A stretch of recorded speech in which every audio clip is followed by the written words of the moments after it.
Have you ever considered listening to podcasts? It can be a great way to improve your listening skills and expand your vocabulary, as well as learning new phrases and idioms. Additionally, by listening to how the hosts express their thoughts and ideas, you can improve your own conversational skills. There are countless benefits to listening to podcasts, and it's a fun and engaging way to learn something new. Before we begin this podcast, I'd like to start with a question. Have you ever experienced issues with overthinking? If so, how did you manage to overcome it? Please feel free to leave your comments below. Now, let's dive into our podcast. Hey Elena, it's been a while. How have you been doing? Hi Marco. I've been doing well. Thanks for asking. How about you? To be honest, I'm still struggling with my English learning. It's been a bit frustrating. I'm sorry to hear that. What seems to be the issue? It's hard to pinpoint one particular problem. I often find myself getting stuck when speaking, whether it's due to grammar or vocabulary issues. I can understand how that can be frustrating. Have you tried any new techniques or methods to help you improve your English skills?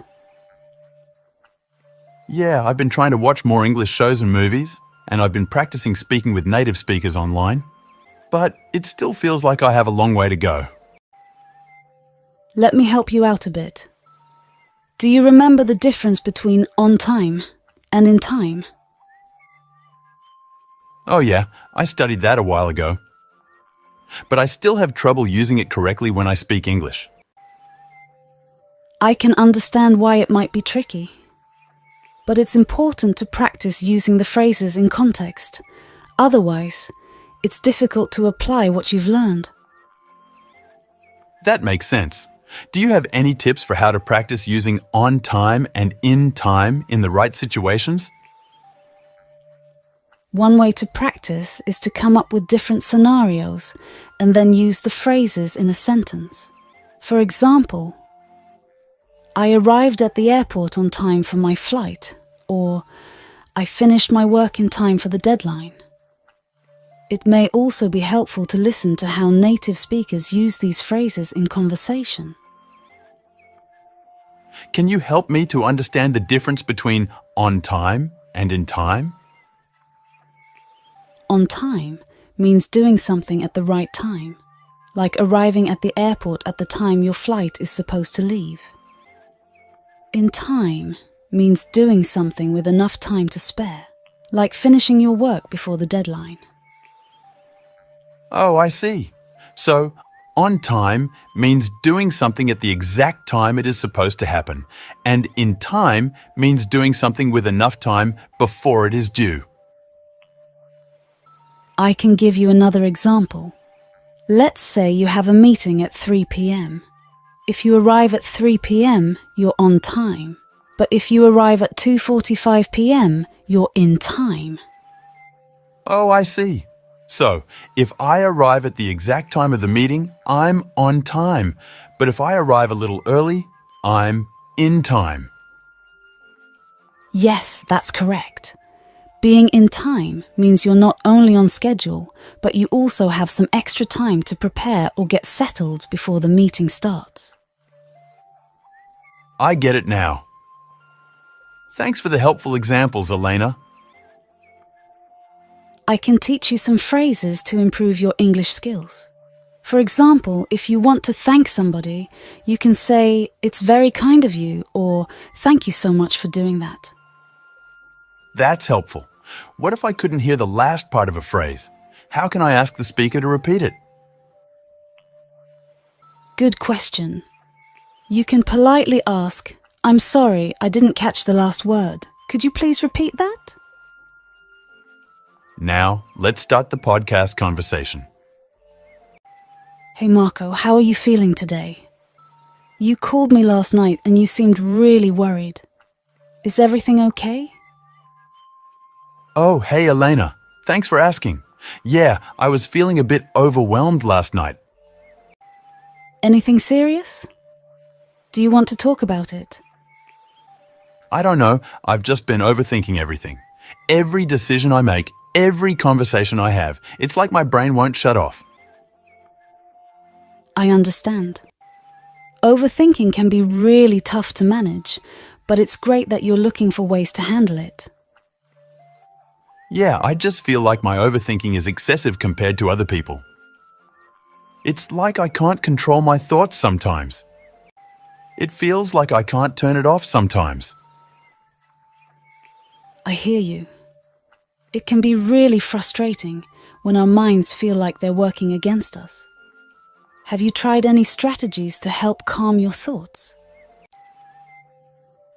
I've tried a few things, like deep breathing and journaling, but I still find myself getting caught up in my thoughts. I get that. It can take time to find techniques that work for you. Have you considered talking to a mental health professional? They might be able to offer some additional strategies or support. Thank you for understanding, Elena. To be honest, I'm more comfortable sharing my thoughts and feelings with my family. However, I'm a bit worried that they might get angry with me or think less of me if I open up to them. I hear you, Marco. It's natural to feel worried about how others may react to our thoughts and feelings. Have you talked to your family about your concerns? Not really. I guess I just don't want to disappoint them or make them feel like I can't handle things on my own. What is overthinking? Overthinking is when you spend too much time thinking about something and can't stop. It's like being stuck in your thoughts and worrying too much about a situation or problem. This can make you feel stressed, anxious, or overwhelmed.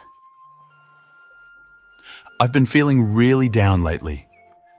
All of my friends seem so happy and they're always posting pictures with their significant others. Meanwhile, I feel frustrated and sad about my own life. It's completely normal to feel that way, Marco. However, it's important to keep in mind that what we see on social media is often just a small part of people's lives. People usually only share the good moments and don't show the struggles and hardships they may be going through. So, even if it looks like everyone else is living their best life, there may be more going on behind the scenes that we're not aware of. I never thought about it that way. I guess people only post the things that make them look good. Exactly. And even if someone seems happy on social media, it doesn't mean they're happy all the time. Everyone goes through tough times, even if they don't show it online. That's a good point. I shouldn't compare my life to others based on what I see online. Exactly. It's important to focus on your own journey and not compare yourself to others. What makes you happy and fulfilled may be different from what makes someone else happy. You're right. I need to focus on my own life and what makes me happy, instead of worrying about what other people are doing. That's a great attitude to have, Marco. Remember, social media is just a highlight reel. It's not a reflection of real life. I keep thinking too much about my past mistakes, which is making me feel sad. I also worry a lot about what might happen in the future, and that makes me overthink things. Hey, Marco. I'm really sorry to hear that you're going through a tough time. It's completely normal to feel down when dwelling on the past or worrying about the future. Just know that you're not alone in this, and there are definitely ways to manage these feelings. Firstly, I have to identify what triggers me. What makes me overthink? Because without knowing what makes me overthink, I cannot deal with it. I completely agree with you. Identifying the root causes of our overthinking or what's causing us trouble is an important first step. Writing them down on paper can help us gain clarity and better understand our thoughts and feelings. Yeah, that's a good idea. After identifying what triggers me, what's the next step? Once you've identified the triggers, the next step is to challenge the thoughts that are causing you to overthink. Ask yourself if the thoughts are rational and if they're helping you in any way. If not, try to reframe them in a more positive and constructive way. That's a good point.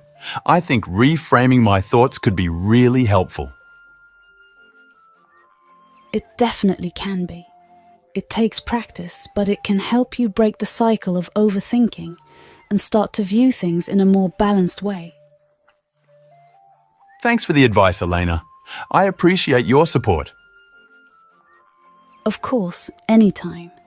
Remember, it takes time and effort to overcome overthinking, but it's worth it. And if you ever need someone to talk to, I'm here for you. Thanks, Elena. That means a lot to me. If you found the video helpful, please hit the like button and subscribe to my channel.